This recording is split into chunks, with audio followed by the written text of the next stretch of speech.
Welcome to this Grandma's Life podcast. I'm your host, theciaellis. Get ready to laugh, learn, and grow with me as we explore growing older in an ever changing world. Today is September 28, 2023. This is episode 47 Recommitment.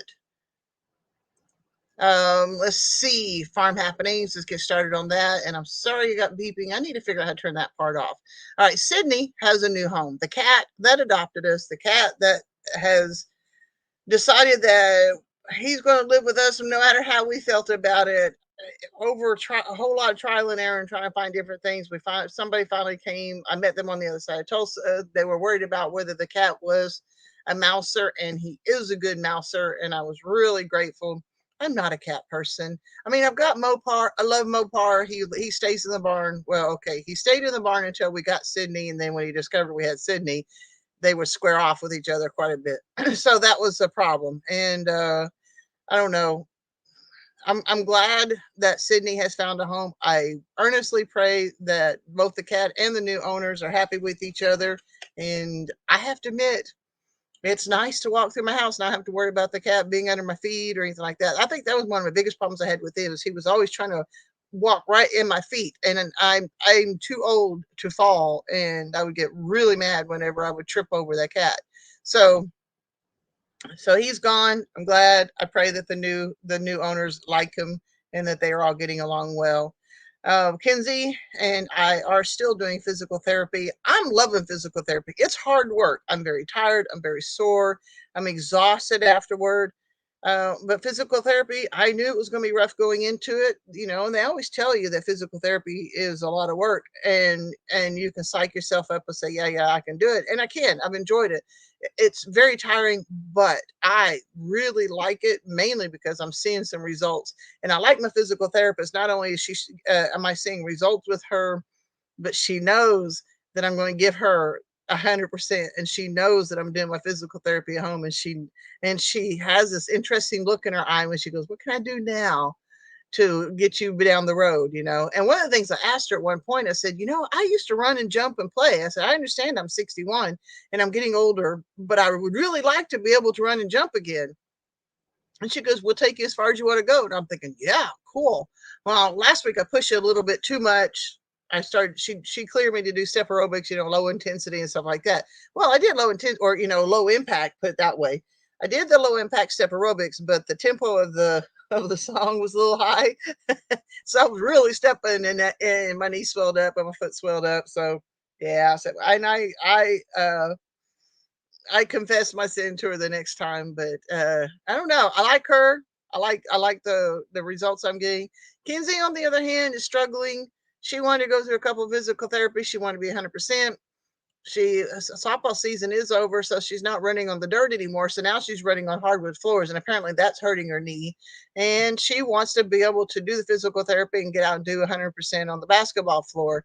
She's very competitive. She's a very tiny person, but she's very competitive, and every time she does 100% on the basketball floor, it sets her back for a few days. And so I'm trying to counselors, like, this is a tendon injury. You need to let it have a little bit of time to heal. Get out slowly. By the time the actual basketball season starts, you should be 100% by that time. And we're trying to communicate with the therapist to let them know that she's still having some struggles and stuff too. And we're um experimenting with different wraps and tapes and uh not braces, but what's a compression thing, so we're experimenting with all that, so hopefully she doesn't hurt so much anymore. But yep, we're still doing physical therapy. Yep, softball season is over. As much I love softball, I love sports. I know that when we get into going into the basketball season, I'm going to be going to each and every game and recording each and every game and doing everything I can. But I have to admit, the times in between time is also kind of a nice for me. It gives me chance to get caught up on some of my editing, get caught up on a little bit of the work done around here, and that's the stage I'm in right now, getting back into the groove of, and maybe hopefully being a little more regular with podcasts, being a little more regular with my YouTube videos, and certainly more regular with the work that needs to be done around here. So, yep, softball season's over, and we're just going to be waiting for um, basketball season starting. I think it's next month. No, I don't know when it starts. I got my new scythe. I think I've got a YouTube channel. Not. I got a YouTube video out about that. It was like, I think 7 reasons why I wanted a scythe, and I will state that that scythe has lived up to my expectations. I really, really appreciated it. I'm not doing like long term, like big projects or anything, but I'm knocking down some weeds. I'm knocking down a few things here and there that I just couldn't knock down before. And even this morning, when I was after I done chores, I went and knocked down some tall stuff and I threw it into my pigs. And it's going to be on TikTok. I think I already put it out on TikTok, showing Daisy munching away at the grass. Idaho pasture pigs like that grass, and I need to start providing more for them. And this was another way for me to do that. And it's been a nice way for me to kind of keep some stuff knocked down that was not being knocked down. And I'm liking it. I like my scythe. I'm looking forward to doing more with it. Um, since the last time we spoke, my parents had their 62nd anniversary. I was born 11 months after they were married. As you know, a couple months ago, I went to Florida to take care of them. Dad's still hanging in there. And knowing my dad, he will fight death till his very, very last breath. And then, just to spite everybody, he'll probably take one more breath. And I'm not wishing him to die. Don't get me wrong. I cannot stress the level of stubbornness that runs in my family. I inherited it. I know I did. And I've often maintained that it's gotten me out of a lot of spots in life, but at the same time, it's gotten me into a few of them. But so in general, my brother's taking excellent care of them. He's doing an excellent job. I think mom and dad, as a general rule, are pretty happy with how things are going. They didn't want to give up their independence. I understand they didn't want to give up their independence, but um Dad can't make that decision for himself anymore. I'm not even sure how cognitively how much he's even there anymore. He slips in and out pretty bad. So that's one of those things. Oh my God.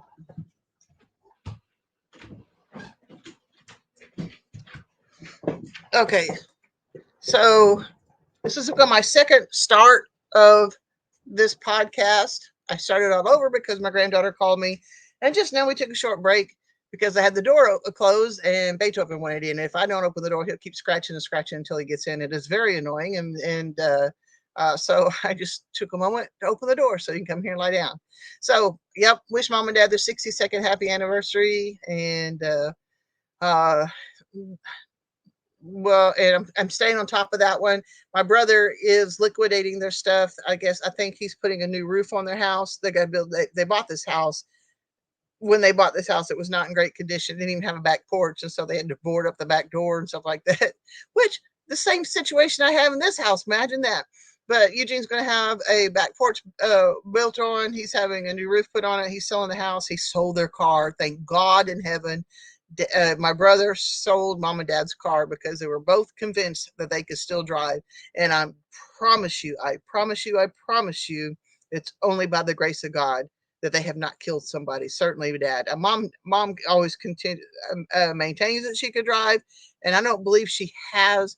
Dad has always maintained that he could drive, and he's been driving, and he should not be on the road. He shouldn't have been on the road probably at least the last 5 years. So I'm really grateful he sold their car. It was starting to cost him a lot of money anyway. They already had to spend some money on an alternator, and 2 or 3 things had gone out on it. So it was costing them money. And he managed to do it without anybody getting killed. Very grateful for that. All right. I had some eggs in the incubator, and I've ended up with 11 baby chicks. Uh, so I can have some layers for next year, because I always try to expand my layer flock. And if you remember, I had bought, I think I said 25 chicks, and in the terrible, terrible heat of the summer, they died. They were in the incubator. They didn't have a heat lamp on them, but the heat was just too much, and I lost every last one of those little guys, and that really broke my heart, honestly. So I've set aside just a dozen or two, eggs because I was then I had a problem where I didn't even have enough eggs to service my customers, and that's part of the reason I bought more chicks. But I did a couple of dozen and ended up with 11 baby chicks this time, and now just a week or so ago I started 31 more eggs, and I think I'm down to 29 eggs because I did candling and stuff yesterday. So I've got another set of eggs incubating, and maybe that'll get me a good start. And I know, yeah, I'm going to have roosters and stuff, but I'm going to but maybe it'll help me expand my flock a little bit. I don't know. I don't know if it's expansion or just replacing the ones that are getting older and not producing as much as they used to. We'll just have to see. I had to do some work on the incubator. Well, actually, Tom did it for me, and I was grateful for that. Because the incubator is designed the way it is, it was hard to clean out, and I mean, like literally, you had to take screws out and take it all apart and stuff like that. And last year, I think it was last year, year before, I plugged it in, and the turner in it just fried and threw sparks everywhere, and it was just really a hassle. So I just took the turner completely out, and uh, and then I've been turning them by hand.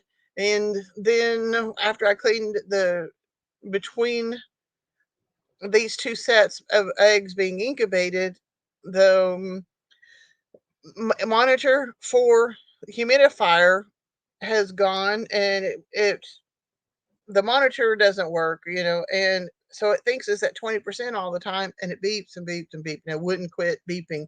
And even the part that said 20% would fade in and out. So last week or last Saturday, Tom and I went out there to the barn and took it apart, and uh, and I think that's how I lost one of my eggs. Even as careful as I was wrapping them up in the towel and then putting them, and then after we were done, putting it back. But I think one of them got cracked during that episode. So he just took that beeper out. He messed with it. Tom messed with it and found where it was beeping from, and he just completely took it out. And I don't miss it, not one little bit, because it went from. I mean, I know I was in the barn, but it just beeped incessantly, and high tones are very painful to my ears, and I didn't want to hear it. So I'm grateful for that. Kinsey has turned 17 years old, and that's been and she's a good kid, and I'm very grateful for her. And it's kind of weird when you're a parent and you realize that your kid is 17 years old. You go, "Oh, I'm kind of getting old." Think about how old my kid is. Well, I'm the grandma, and I've got a 17-year-old. Of course, she's got an older brother that's 21, and so Kinsey is reminding me that I'm old enough to be a great grandma. And grandma's one thing. I mean, I've kind of embraced that. Obviously, this grandma's life, grandma's homestead, all that other stuff. But great grandma, I'm not having trouble with that one. But thank God Joseph is not producing children, neither is Kinsey, thank God. So we got but she is 17 now. She's a junior this year, and she's gonna be senior next year. Whew, it makes me feel old. Well, I don't know. It's just kind of hard to think about. But she just turned 17, and we had a nice little get together for her. I finally started working on my bathroom remodel again. It's been months since I worked on it, and that's part of my recommitment thing too. Is I've just got to get it done. I'm going to have to get it done. I started working on it. Oh, guys, I am not mechanically inclined, not even one teeny tiny little bit, and. That's part of the reason that this remodel is taking so long, is because I am so inept. My only thing is, just like my father, I'm stubborn, and I really need a bathroom. I want my bathroom back. So I have started work on it again, and you'll start seeing on my grandma's homestead channel. You're going to start seeing some videos about the bathroom remodel. My three things today was physical therapy and step aerobics at home. I did do the physical therapy. I ran out of time to do the step aerobics, and because um, Tom's Aunt Frankie, she's 90 years old, wonderful lady. I love her to death. Then they needed me to deliver some eggs to her. Her family did, and check on her and stuff, and that's what I did. So I didn't do the step aerobics, but I did do my physical therapy at home, and that's so I don't know, PT and physical therapy and step aerobics. I only did half of that. I did get the eggs delivered to her and to another customer, so that was my second of my three things. And the third thing is record and post this podcast. So right in the middle of recording it, and I will plan on getting this posted before the end of the day, but I got to hurry and get this recorded because I've got to get down the road to take Kinsey to physical therapy. What I'm reading, The Happiness Advantage by Sean Acor, written in 2010. We're on the chapter called Principle Number 2, The Fulcrum and the Lever. Let me see on page 66. Now I'm going to read a pretty large excerpt here, but it was fascinating. Okay, it's called Turning Back the Clock, and it starts on page 66. It says, if there's anything we thought we could be sure of, it's that time moves in only one direction. That is the prevailing view anyway, right up until my mentor, Ellen Langer, proved it wrong with me in one brilliant stroke. In 1979, Langer designed a week-long experiment on a group of 75-year-old men. The men knew little about the nature of the experiment except that they would be gone for a week at a retreat center and they could bring along no pictures, newspapers, magazines, or books dated later than 1959. When they arrived, the men gathered in a room and told that for the next week they were to pretend as though it was the year 1959, a time when these 75-year-old men were merely 55 years young. To reinforce the scenario, they were supposed to dress and act like they did at the time, and they were given ID badges with pictures of themselves in their mid-50s. Over the course of the week, they were instructed to talk about President Eisenhower and other events in their lives that happened at that time. Some took to referring to their old jobs in the present tense, as if they had never retired. Life and Saturday Evening Post issues from 1959 were displayed on the coffee tables. In short, everything was designed to make them see the world through the lenses of being 55. Langer is a rogue psychologist. For nearly 40 years, she has challenged the expectations of the scientific community in ways no one saw coming. True to form, in this case, she had truly radical hypothesis. She wanted to prove that our mental construction, the way we conceive ourselves, has a direct influence upon the physical aging process. Langer had other words for it, but essentially she was arguing that by moving the fulcrum and lever of these 75-year-old men, she could change the objective reality of their age. And that is exactly what happened. Before the retreat, the men were tested on every aspect we assume deteriorates with age: physical strength, posture, perception, cognition, and short term memory. After the retreat, most of the men had improved in every category. They were significantly more flexible and had better posture, and even much improved hand strength. Their average eyesight even improved by almost 10%, as did the performance on the test of memory, and over half the men to intelligence long thought to be fixed from adolescence moved up as well. Even their physical appearance changed. Random people didn't know anything about the experiment were shown pictures of the men both before and after the experiment and asked to guess their age. Based on these objective ratings, the men looked on average 3 years younger than when they arrived. This flew in the face of everything that we thought we understood about psychology and aging, and revealed radical new implications about the power of the mindset to shape reality. As we'll discover in this chapter, our next external reality is far more malleable than many of us think, and far more dependent on the eyes through which we view it. With the right mindset, our power to dictate this reality, in turn, results of our actions increases exponentially. I thought that was fascinating. And I think I had to think about that for a while because, I've been talking about being 61, being older, feeling older, and all that other stuff. And that kind of put into perspective that I needed to rethink how I think about myself. I mean, I don't want to be delusional, but I do want to use my brain and the way I think and talk and do to be a younger person than what I am. And you know, I don't know. That's just one of the things that had me thinking about. Okay, and on page 84 and 85, it's talking about the Pygmalion effect. I wasn't familiar with this one, but it's when our belief in another person's potential brings that potential to life. So it says here that the Pygmalion effect can be a very powerful tool in business. So if you're a leader, whether of 3 people or 300, remember that the power to affect results rests not just in who's on your team, but how you leverage your team. Every Monday, ask yourself these three questions. Number one, do I believe that the intelligence and skills of my employees are not fixed but can be improved with effort?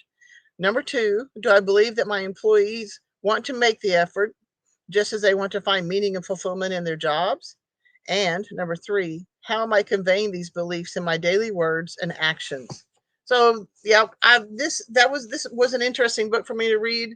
Kind of helped me understand the Pygmalion effect and how to apply it to my life, not necessarily with just where employees and stuff, but also, but I think that that experiment they did with those men who were 75 and had to pretend like they were 55, I thought that was really interesting. Okay, what I'm listening to, I am now listening to Dune by Frank Herbert, and that's on my audiobooks. I've just gotten started on it, but that's been kind of an interesting. I don't know what you call it. Listen, I guess it's a listen. I don't know. Other things I'm learning. I've been trying to do some research, and one of the things I'm researching is the Great Depression, and I'll talk to you a little bit more about this later on in this podcast.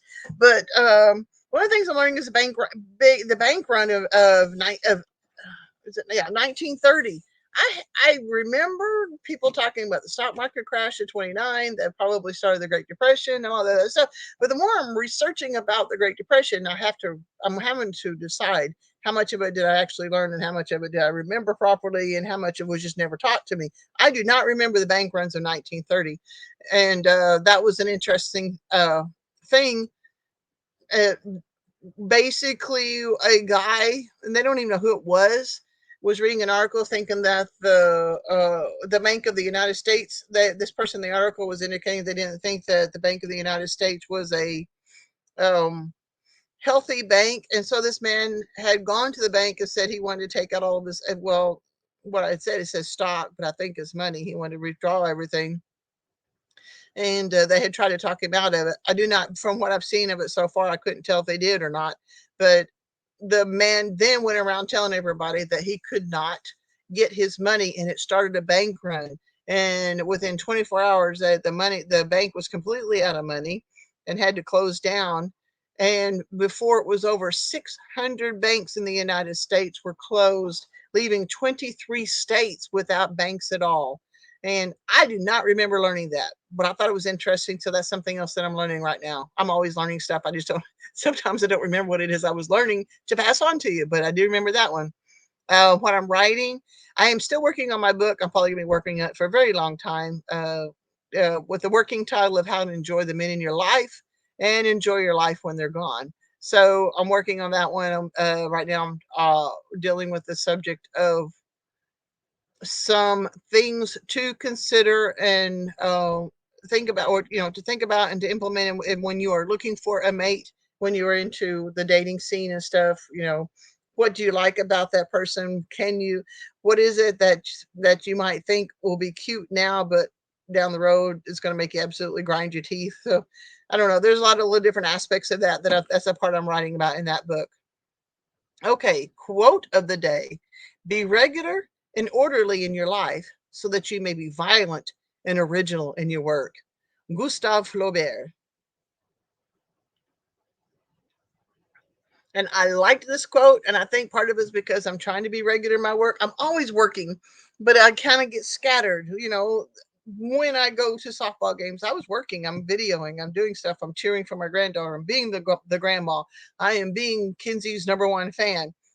But other aspects of my life kind of get put aside when you're having 3 and 4 softball games a week and dealing with the footage that comes with it and stuff too.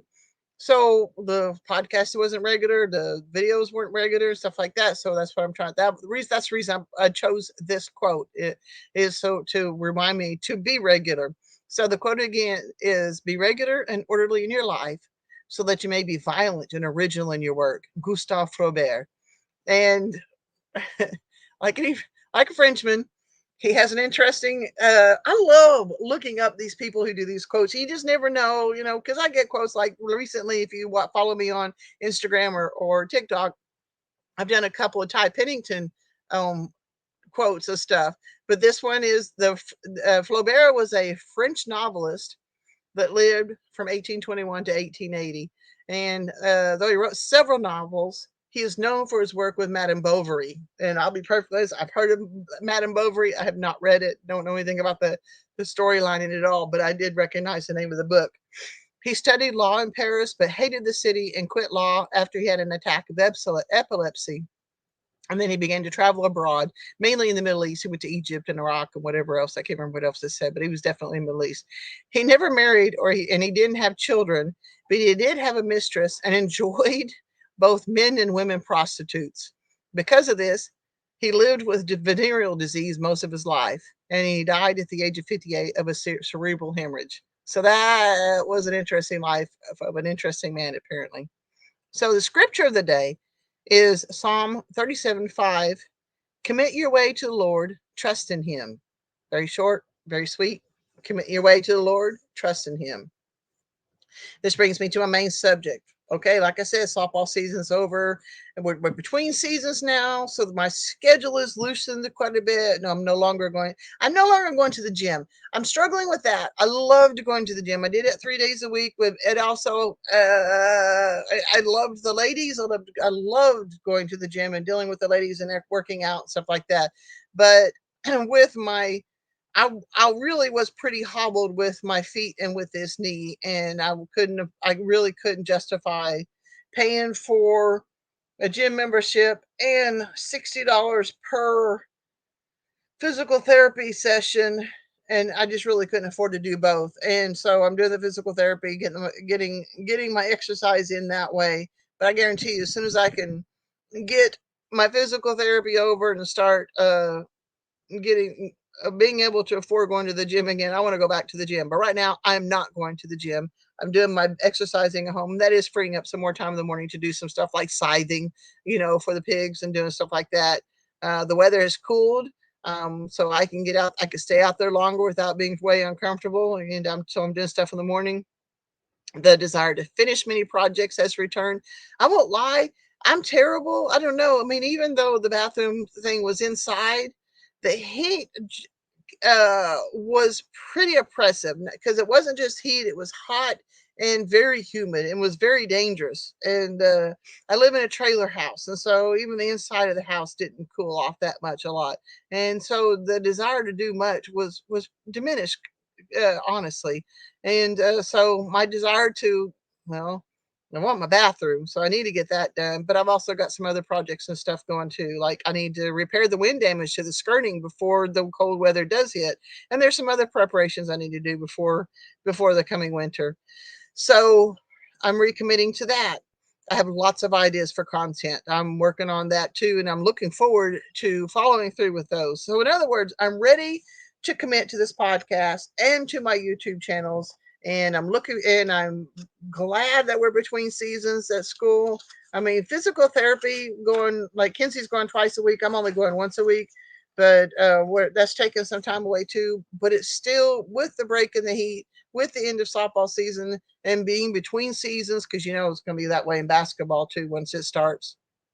Uh, but it's going to be right now is a good time for me to recommit, and hopefully I can get the momentum going enough that I can keep it going even after basketball season starts or whatever else comes up in my life. Okay. I have a new session. Oh, not segment of session, but segment. And I've been thinking about this and mulling it over for I don't know months now, and trying to decide how I'm going to do this. So the reason I knew was researching the bank rush of 1930 because it has been on my heart for a long time to get ready for the next Great Depression. My whole way of setting up my farm out here is in preparation for the Great Depression. And if it doesn't happen, that is great. I'm not one of those that's going, oh, I'm ready for collapse of society. I'm ready for this. I'm ready for that. I'm not ready. I'm doing my very best to make sure that my family can eat no matter what happens into the world and stuff. So, um, but I want to share it with you. I want to share with you my reasons for working on getting ready for the next Great Depression. I want to share with you what it is that I uh, am doing so that maybe you can consider what you want to do too. Just in case there is a upcoming Great Depression.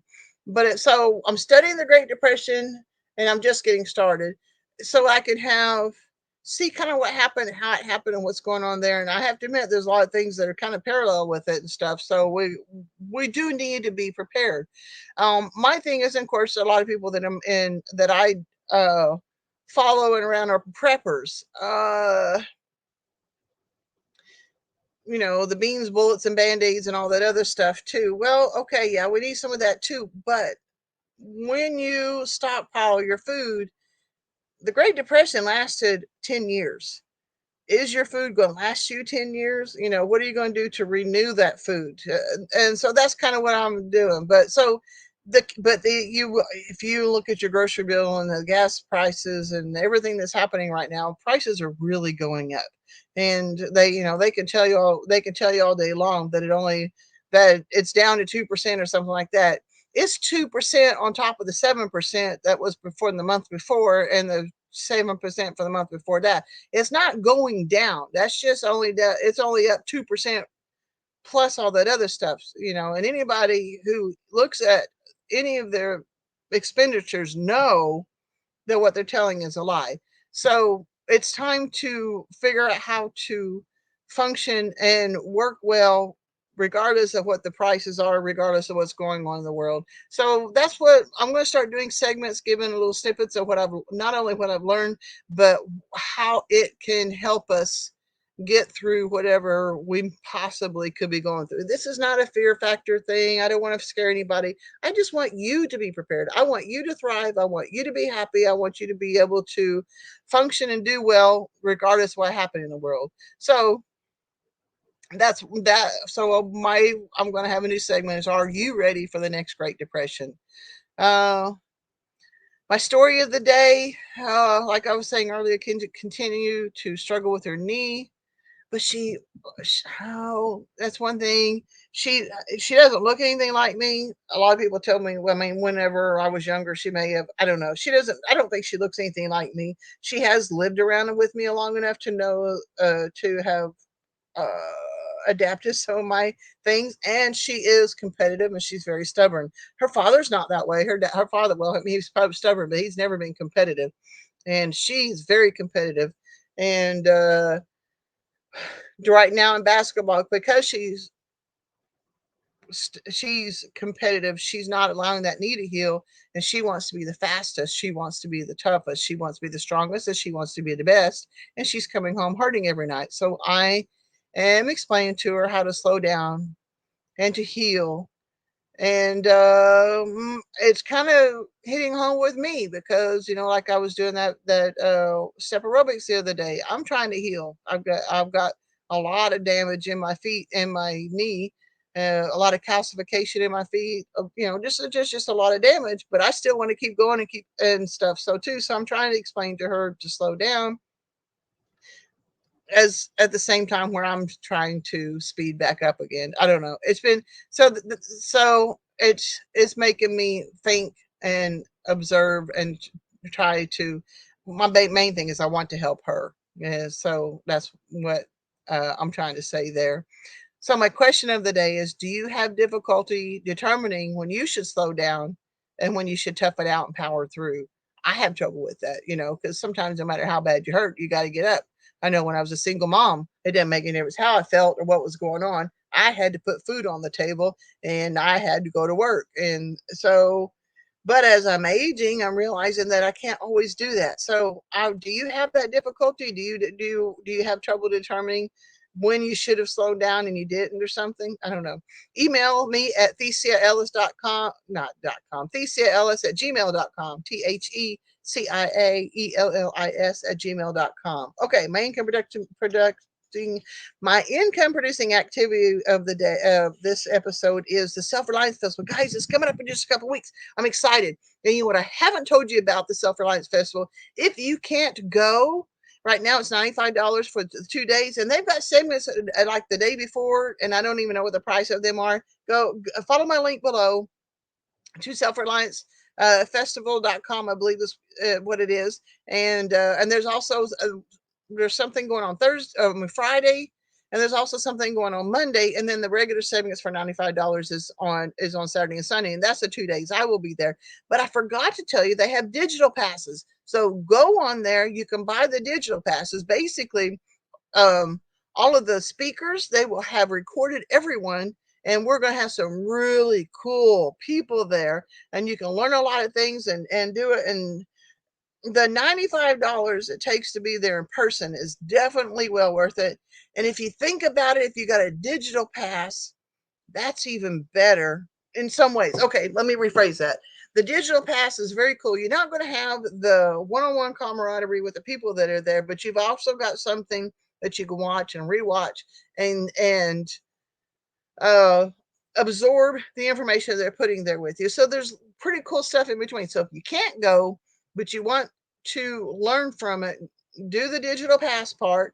And so, like I said, go below to the self-reliance festival.com. I'm so looking forward to going, and looking forward to seeing some of you there too. Um, I would appreciate it. And whatever podcatcher you're using, is going to put go in there and give me a review. I would really like a 5-star review. I know I have a lot to learn. I've got a lot to do, but I'm looking forward to learning more and doing a better job for you. But I would appreciate if you give me a review too. Where I can be found. My website is grandmashomestead.farm. I have Grandma's Homestead YouTube channel, Farm Animal Life YouTube channel. I've been doing a little bit more of that recently. I'm on Instagram, TikTok, Facebook as theciaellis or some variation of theciaellis. I'm also on MeWe, Twitter, and Rumble for theciaellis too. On Facebook, uh, I'm on Facebook. I'm doing a lot of some stuff. I mean, like, okay, Nicole Sauce says, "My three things." I do my three things, and I at least 5 days a week I post not only what my three things are for the day, but I also like to post whatever we're going to have for dinner that night too. And so I don't know. I'm glad to be back. I'm glad to be working and doing stuff. I know that I've been kind of saying that for a while. It's like, oh, I made it through. Oh, I'm back in the saddle and stuff like that. Um, all I can do is take it one day at a time and do the very best I can on each of those days. And that's the only thing I would expect of you to get up, get off the couch, do what you can do for that day, get it done, enjoy your life, and live. Live until you die, guys. God bless. I'll see you next time.